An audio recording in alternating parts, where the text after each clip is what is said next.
அறிவில்லாம பேசின அறவேக்காடுங்களே, தளபதி கரு ஸ்டாம்பேட் முடிஞ்சனே ஓடி போயிட்டார்னு பேசின பெருச்சாலைகளே, இந்த வீடியோ உங்களுக்கு மட்டும்தான். நேற்று உச்ச நீதிமன்றத்துல தானே ஒரு உண்மையே வெளியே வந்திருக்கு.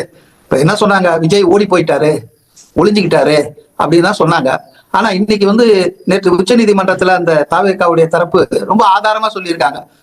இந்த சம்பவம் நிகழ்ந்ததும் எங்களுக்கு உயர் போலீஸ் அதிகாரி, எங்களுடைய துணை பொதுச் செயலாளர் நிர்மல்குமார் போன்ல உடனடியாக நீங்க போயிடுங்க, இங்க இருக்கக்கூடாது, பிரச்சனை பெருசாகுது, ஆகவே நீங்க போகணும்னு சொல்லி என்ன ரூட்ல நீங்க திருச்சிக்கு போகணும்னு சொல்லியும் ஒரு குறிப்பிட்ட டிஸ்டன்ஸ்க்கு எஸ்கார்ட் பண்ணி தான் கூட்டு போயிருக்காங்க காவல்துறை. இந்த உண்மைகளை எல்லாம் மறைத்து விட்டு ஓடி போயிட்டார்னு ஓலம் விட்டார்கள் ஒரு 9-10 நாளா திமுக ஊடகங்கள், திமுக காரங்கெல்லாம். ஆனா இன்னைக்கு உச்ச நீதிமன்றத்துல வந்துடுச்சு விஷயம். காவல்துறை தான் அனுப்பிச்சு வச்சிருக்கு. இந்த பக்கம் காவல்துறை விஜய் அனுப்பிச்சு வச்சுட்டு, இந்த பக்கம் முதலமைச்சர் நேரா இறங்கி தூக்கம் விட்டு எல்லாரும் திமுக ஆட்கள்லாம் ஏதோ அப்படியே அனுதாபத்தை தெரிவிக்கிறாங்க. இந்த சம்பவத்துல எப்படி நரேட்டிவ செட் பண்ணாங்க பாருங்க. சம்பந்தப்பட்டவரை நீங்க இங்க இருந்து ஆபத்து போயிடுங்க அப்படின்னு சொல்லி எஸ்கார்ட் பண்ணி போலீஸை அனுப்பிச்சிருமா.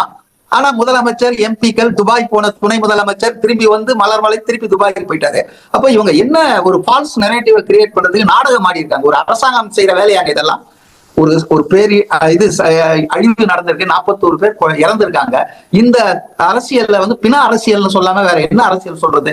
உடனே இவர் இரவோடு இரவாக ஓடுறாராம், அங்க போய் அப்படியே கண்ணீர் வடிக்கிறாராம் 61 பேருக்கு. உடனே விடிய காத்தால கிளம்பி வந்துடுறாராம். அதுக்காக அவசரமா பிரேத பரிசோதனை. இப்ப சுப்ரீம் கோர்ட்ல அதெல்லாம் எப்படி நீதிமன்றத்துல நேற்று கொஞ்சம் கொஞ்சமா விஷயங்கள் வர ஆரம்பிச்சிருக்கு. நீதிமன்றங்களை கூட இவங்க அரசியலுக்கு பயன்படுத்த கூடுமா, முடியுமா? இது வரைக்கும் நான் அப்படி நினைக்கல.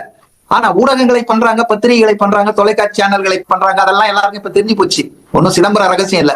தளபதி ஓடி போயிட்டார்னு பேசின மீடியாக்களே, சில யூடியூப் சேனல்களே, நடிகர்களே, சில அரசியல்வாதிகளே, இப்பயாவது உண்மை என்னன்னு தெரிஞ்சிருச்சா? உங்க மனசாட்சி நீங்க உண்மையா இருந்தா, சோத்துல உப்பு போட்டு திங்கிறா இருந்தா, இப்ப நீங்க இதுக்கு பதில் சொல்லுங்க பாப்போம். காவல்துறை தாங்க தளபதி அனுப்பிச்சு விட்டுருக்காங்க எஸ்கார்ட் பண்ணி கரூர்ல இருந்து. இது தெரியாம என்னெல்லாம் பேசுறீங்க? இப்ப பதில் பேசினடா நீங்க. உங்களுக்கு முக்கியமான உண்மையை தெரிவிச்சு நம்ம சேனலுக்கு சப்போர்ட் பண்ணுங்க மக்களே.